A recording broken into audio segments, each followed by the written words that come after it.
늦은 밤이었다. 국가시험을 준비하던 경찰행정학과 학생 민우는 형법 총론책을 펼쳐놓고 깊은 한숨을 쉬고 있었다. 기본 구성요건, 변형 구성요건, 규범적 요소, 대체 이걸 어떻게 이해하라는 거야? 책은 두꺼웠고 활자들은 차갑게만 보였다. 암기하려고 할수록 머릿속은 더 엉켜갔다. 그때였다. 도서관 가장 안쪽 오래된 서가에서 책 한 권이 떨어지는 소리가 들렸다.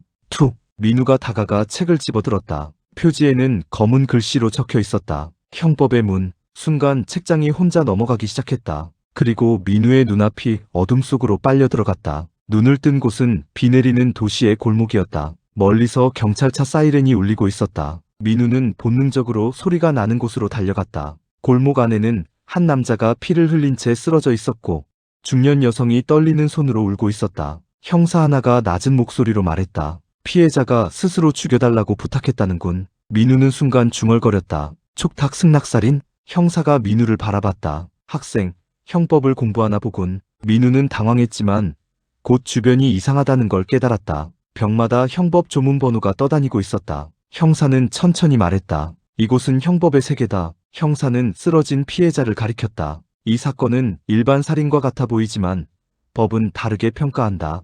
허공에 붉은 글자가 떠올랐다. 형법 제252조 제1항. 촉탁 또는 승낙을 받아 사람을 살해한 자는. 민우는 조용히 읽었다. 보통 살인죄보다 형이 가볍네요. 형사는 고개를 끄덕였다. 왜일까?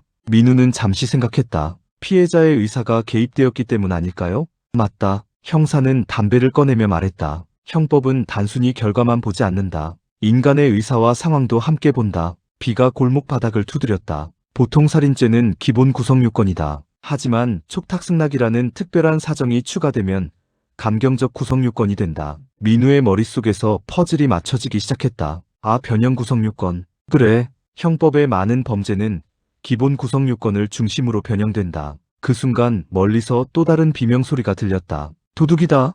검은 복면을 쓴 남자가 골목을 뛰쳐나왔다. 그는 지나가던 사람을 밀쳐 넘어뜨리고 가방을 빼앗았다. 민우는 외쳤다. 절도죄. 형사는 웃었다. 절반만 맞았다. 복면 남자가 흉기를 꺼내 피해자를 위협했다. 이제는 민우의 얼굴이 굳었다. 강도죄. 그렇다. 형사는 낮게 말했다. 절도에 폭행 협박이라는 요소가 결합되면 독립된 범죄가 된다.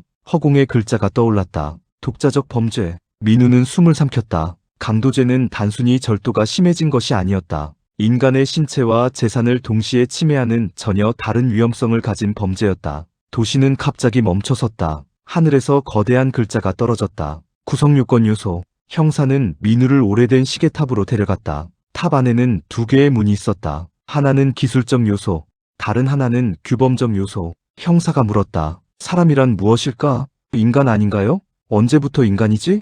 민우는 대답하지 못했다. 형사는 벽에 떠오른 판례번호를 가리켰다. 81도 2621. 형법은 분만이 게시된 때부터 사람으로 본다. 민우는 놀랐다. 사람이라는 단어조차 단순한 사실이 아니라 법적 가치 판단이 필요했던 것이다. 이것이 규범적 구성요건 요소다. 형사는 말을 이었다. 눈으로 보인다고 해서 끝나는 게 아니다. 법은 의미를 해석해야 한다. 두 번째 문이 열렸다. 안에는 금고와 현금 다발이 가득한 방이 있었다. 한 남자가 몰래 돈을 챙기고 있었다. 절도죄군요.